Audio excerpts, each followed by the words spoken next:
love you, so just bear with me as I get the rest of this shit done so you and I can be nominally close, pretty close, kind of close, okay? So please do me that favor and just bear with me, alright? And what's the punishment to be now that I spend the rest of my life in here, not able to exercise my true potential till I'm old and gray and feeble? Is that it? Yeah, the way this is gonna go? No, I don't think so. If needs be, when I'm done here, I'll take off or fucking somewhere else. That's fine. And no, Sandy, it won't be with you either. I'll go for fucking Nanaimo or something to that nature, but you won't be able to block me from being here if I choose to stay. Not how this works, not how that goes.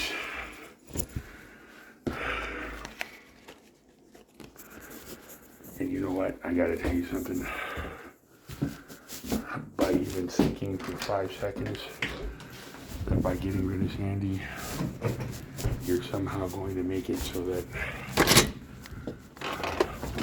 because of my so-called arrogance, I learned to humble myself around the mighty homeless person, stick around here and be a fucking bitch boy for the next year or two.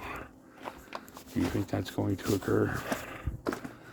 No, not gonna happen. And you said what? You said that you don't like me. I don't like you much either, motherfucker. So to put this quite simply to you, I'm going to pick up my stuff on the 21st. I'm going to pack my bag and I'm going to leave. And I'm going to take off because I don't like people trying to manipulate me. I especially don't like people in fucking homeless shelters trying to manipulate me. I don't like this whole situation whatsoever. I don't care if you're mobbed up or not, G. I could care less. So to put it rather simply and very bluntly to you, I do what I want, because the worst thing you can do is plant me in the ground, and that's not a big deal to me. You're a punk, Andrew. You always have been, ever since I first knew you back in the day when I was telling you what to do. So you know what? Fuck you. And straight up, fuck all y'all. Because I'll be heading out the door too, sweet. And when I do head out the door, it'll be unequivocally because I choose to head out the door. Because I want to head out the door. This is not a punishment for me, G. This is a fucking... This is you trying to pull a power trip by thinking that you're all that in a bag of chips.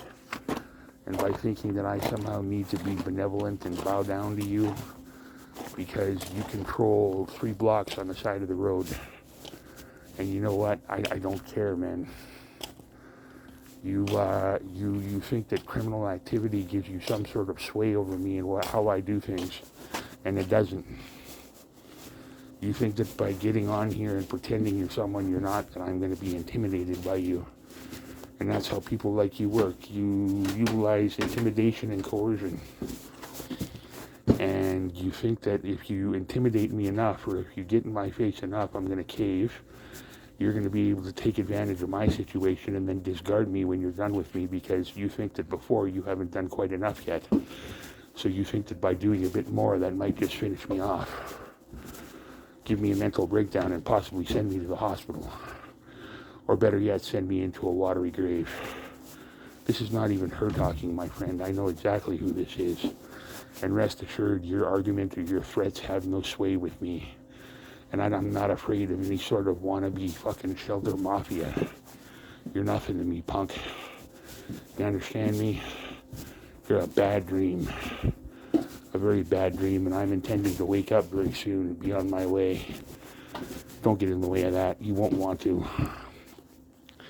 I guarantee it. And I'll tell you something else, too. The fact that we're even still having this conversation, I've given you far too much attention. And the fact that I'm talking to literally 4 or 5 people that they know how to intimidate somebody by a homeless shelter downtown because they might owe them $500 or $20 or $30 from 6 months ago. And other than that, they can go get 3 other of their friends that are pushing around a cart full of fucking pop cans. Doesn't frighten me one little bit. What frightens me in this situation, being perfectly honest with you, is the fact that there was a lot of hacking done and a lot of people that had no right to do what they did, overstepping their authority. And basically you have none. So you overstep your bounds, fucked my life up beyond all control because no one put a stop to it. And no one thought that a bunch of guys that were literally sleeping on mats on the floor would be that fucking ballsy. So I'm telling you something right now, and I'm saying this with no respect intended. Whatever happens with Cheryl down the line is my business. Whatever happens with Desiree down the line is my business. Whatever happens with Selena down the line is my business. You guys don't control that situation. The ones that work here control that situation, and by definition, the ones that work here communicate with ones that work elsewhere, and they control their situation. And altogether, they control your situation. And the RCMP, the ones that you claim are the biggest, baddest gang on the planet, they control your situation. And they have the power to incarcerate you and take away your freedom, although that wouldn't be any big loss because you'd probably make more money in there than you would out here anyway. And you'd have a warm place to stay and 3 meals a day. So essentially, you got to ask yourself if that's the worst end of the deal or not. But believe me when I say, if anything happens to me, you do the math. All these videos have already gone viral. And what I said about what happened before is exactly right and true. Right up to the point where I was getting blackmailed. So you know what?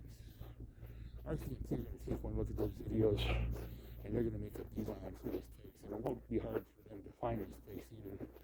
And it also won't be hard for them to do some digging, and any investigator with itself will figure out exactly what's going on. And then they will make the according plans to end this fucking stupidity once and for all. And when that happens, I will fucking be the happiest man on the planet. That might be posthumously, but I guarantee it.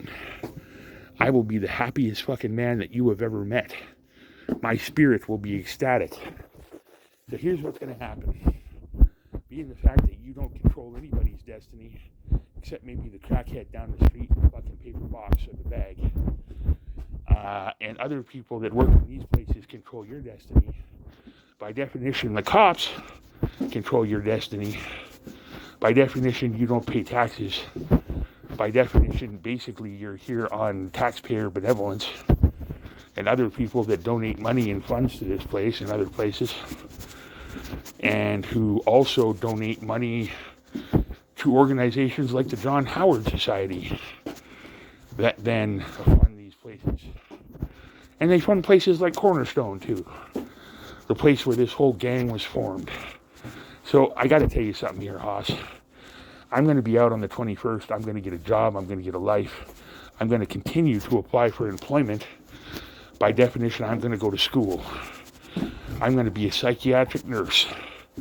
And when I get the fuck out of here, genius, I'm never going to look back ever again because I just regained a certain amount of my humanity. And I'm not going to fucking lose that by sitting here and continually dealing with you fucks. So you want to sit there and threaten me, that's all and fine. I don't give a rat's ass.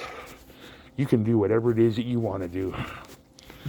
And by sitting here and stating that you're going to leave me in here to rot and realize that I can't live up to some sort of potential that I have or don't have, that's not going to happen. I refuse to spend one more second sitting in here on someone else's fucking stupid dime, trying to dwell on consequences that I don't deserve, and my life slowly passing me by.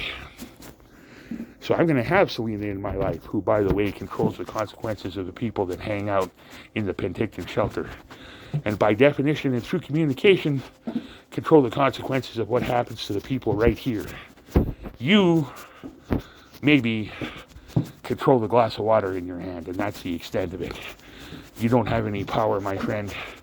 You are sitting there about as impudent as a fucking eunuch in Rome. And other than that, I wish you a good night. God bless. And don't come anywhere fucking near me ever again. Thank you. I love you, Selena. Goodbye.